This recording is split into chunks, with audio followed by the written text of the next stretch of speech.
पिंपरी चिंचवड महानगरपालिकेत भाजप आणि राष्ट्रवादी स्वबळावर लढणार आहे। राष्ट्रवादी काँग्रेसची आता नक्की भूमिका काय असणार आहे याच संदर्भात बोलण्यासाठी आपल्यासोबत विधानसभेचे उपाध्यक्ष अण्णा बनसोडे आहेत। अण्णा, काय सांगाल, दुस्तीत कुस्ती होणार तुमची आता भाजप आणि राष्ट्रवादीची, तुमची तयारी आहे का स्वबळाची?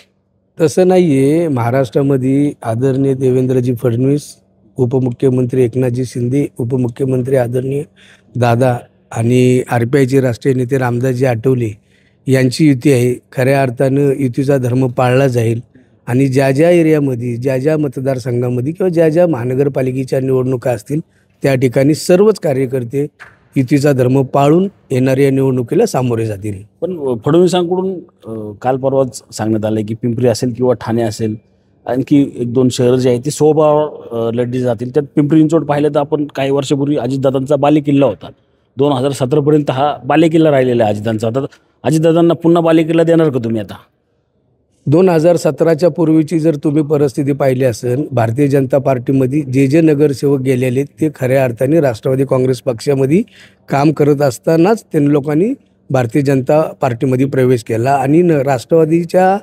नगरसेवकामुळेच भारतीय जनता पार्टीचं बलाबल वाढलेलं तुम्हाला आम्हाला पाहायला मिळतं।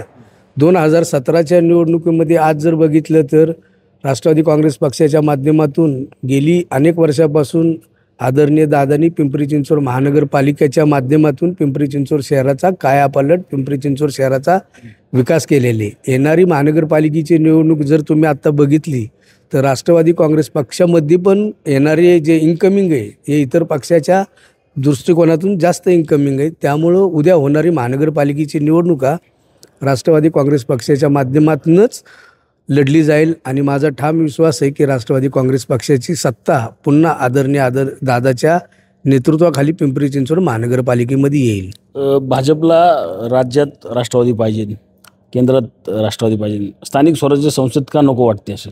जी काय नक्की चाललंय, अलबेल आहे का नक्की सगळं?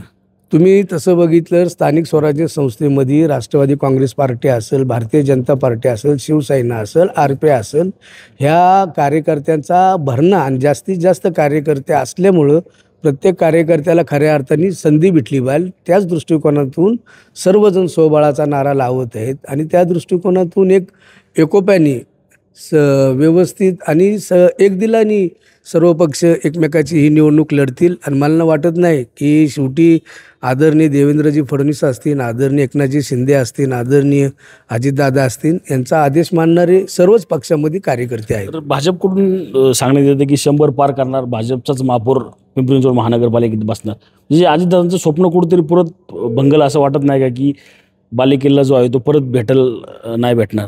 तुम्हाला आम्हाला सर्वांना माहिती 2017 पूर्वी गेली 15 ते 20 वर्षापासून आदरणीय दादाच्या नेतृत्वाखाली ह्या पिंपरी चिंचवड शहराचा विकास झालेला आहे आणि दादाचं नेतृत्वही मान्य केलेलं आहे। आणि 2017 नंतर जर तुम्ही बघितलं तर जो काही विकास झालेला असेल त्या विकासावर मी बोलू शकत नाही, पण लोकांनी जो चेंज केला होता त्या चेंज केल्यानंतर लोकांची जी भ्रमनिराशा झालेली त्याच दृष्टिकोनातून तुम्ही आता उद्या होणारी महानगरपालिकेची जी निवडणूक आहे त्या निवडणुकीमध्ये पुन्हा एकदा आदरणीय दादाच्या नेतृत्वाखाली या पिंपरी चिंचवड महानगरपालिकेमध्ये राष्ट्रवादी काँग्रेस पक्षाचा झेंडा फडकल्याशिवाय राहणार नाही। नक्कीच आपण पाहिलं तर 2017च्या पंचवार्षिकमध्ये नागरिकांचा जो भ्रमनिराश झालेला आहे त्याच अनुषंगाने आता राष्ट्रवादी काँग्रेसचा महापौर जो आहे तो किंवा राष्ट्रवादी काँग्रेसची सत्ता जी आहे ती पिंपरी चिंचवड महानगरपालिकेमध्ये स्थापन होईल असं जे आहे ते आता विधानसभेचे उपाध्यक्ष अण्णा बनसोडेंकडून सांगण्यात आलं आपल्याला एकूणच पाहायला मिळत आहे। रणजित जाधव, TV9 मराठी, पिंपरी चिंचवड।